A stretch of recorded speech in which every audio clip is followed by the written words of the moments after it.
Bonjour à tous, ravi de vous retrouver pour cette nouvelle édition. Ce vendredi 24 octobre, tout de suite, le Flash Info.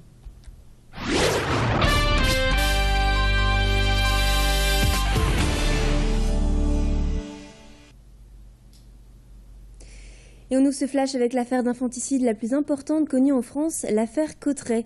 Une audience très attendue se joue devant la Cour de cassation aujourd'hui. Dominique Cotteray va savoir si oui ou non elle sera jugée pour avoir tué et caché 8 de ses nouveau-nés.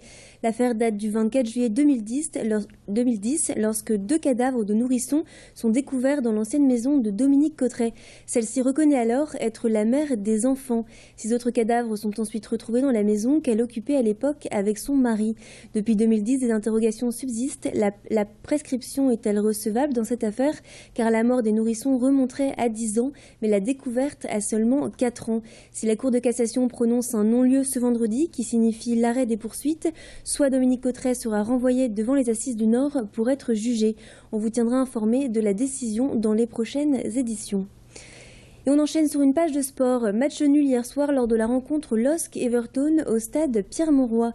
Les hommes de René Girard ont fait une belle prestation mais n'ont pas su s'imposer face aux Anglais. À noter que c'est le 3e match nul pour le LOSC en 3 journées d'Europa League.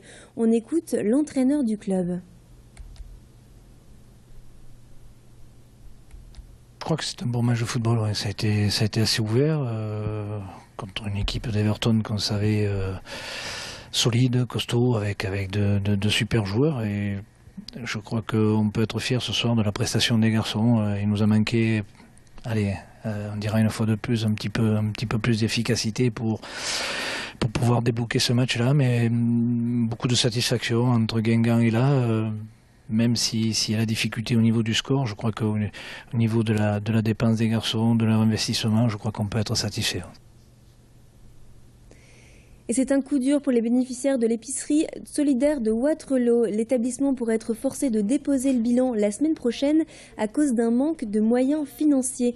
En effet, 107 familles se fournissent en nourriture et vêtements à l'épicerie solidaire. L'établissement ne reçoit plus d'aide du conseil régional et de la mairie de Wattrelos. Les fondateurs de l'épicerie appellent donc les collectivités et la population à faire des dons pour leur venir en aide. On écoute la fondatrice de l'épicerie au micro de Fanny Bourdillon. C'est un projet d'habitants des quartiers de la Martinoire.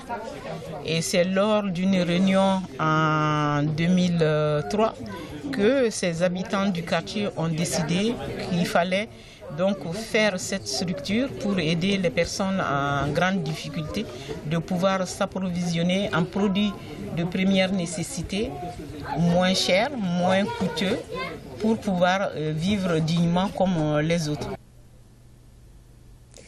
Hier soir, un documentaire émouvant sur les jeunes en difficulté scolaire a été diffusé en avant-première à la gare Saint-Sauveur. Le réalisateur Abdelketa a vécu en immersion dans le collège Jean Moulin, situé à l'île Sud, pendant 2 ans. Il s'est intéressé aux élèves en difficulté, des enfants souvent condamnés d'avance. Ce film d'1h40 nous raconte la vie de ces jeunes de quartiers difficiles à l'école et dans leurs milieux familiaux. Il met également en lumière le combat quotidien des professeurs pour donner une chance à ces enfants de s'en sortir. On écoute un extrait du documentaire et les jeunes acteurs que notre journaliste Tanguy Lécluse a rencontrés. Voilà pourquoi dans cette bouteille, personne ne voit la même chose. La partie vide ou la partie pleine. Qui a raison? Qui a tort? Où est la vérité? Seul l'esprit de la justice peut faire l'équilibre entre le plein et le vide. Cessons notre mauvaise foi. Nous ne nous laissons pas piéger par les apparences. Laissez le doute vous atteindre. Laissez la lumière jaillir depuis les entrailles de ce palais. Madame, monsieur, voici la dignité d'un citoyen qu'on a sans scrupules, sans vergogne, traîné dans la boue, jeté en pâture sur la place publique. Ça aide énormément quand même la SECPA. Il y en a qui disent que c'est pour les Mongols, mais non, ils se trompent complètement. Ouais. La SECPA, elle est bien quand même, rien à dire si tu as des grandes difficultés, c'est pour ça qu'il ne faut pas effacer la SECPA aussi, ils veulent l'effacer. Ouais. L'année prochaine, il n'y en aura plus. Pour les CM2, en fait, je trouve que, pour ceux qui sont en difficulté, je trouve que pour eux, c'est la lumière, en fait. Ça peut leur aider à aller directement dans le droit chemin.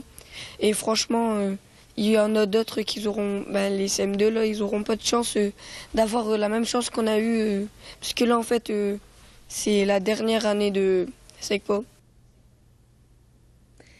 Stéphane Lamblin, graphiste pendant 20 ans, a décidé de se lancer dans la confection de pièces en métal sur mesure. Dans un premier temps, il dessine, puis il crée tout type de support. Il a par exemple réalisé dernièrement des escaliers en métal.